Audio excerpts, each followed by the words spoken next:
दोस्तों आइए इस वक्त मैं खुदा करे कि सलामत रहें ये बूढ़े शजर कि हम परिंदे यहीं पर थकन उतारते हैं।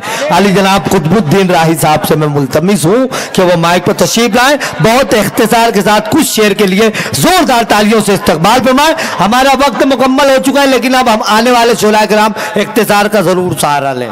चंद शेर पेश करूँगा कि तेरा फजलो करम जिस आदमी पर आम हो जाए, तेरा फजलो करम जिस आदमी पर आम हो जाए, किसी महफिल में वो कैसे भला नाकाम हो जाए, किसी महफिल में वो कैसे भला नाकाम हो जाए।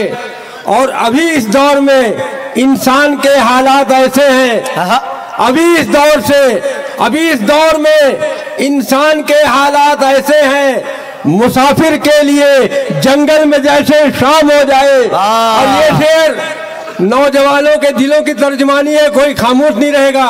ये शेर सुन लीजिए। खुदा ने हुस्न को पर्दे में क्यों रखा है बतलाऊं, खुदा ने हुस्न को पर्दे में क्यों रखा है बतलाऊं। अगर ये आम हो जाए तो कत्ले आम हो जाए, अगर ये आम हो जाए तो कत्ले आम हो जाए, अगर ये आम हो जाए तो कत्ले आम हो जाए। बहुत बहुत मुबारकबाद भाई, बहुत बहुत मुबारकबाद। अली जनाब कुतुबुद्दीन राही साहब ने बहुत कम वक्त में आप लोगों की मोहब्बतें अपने दामन में भर ली।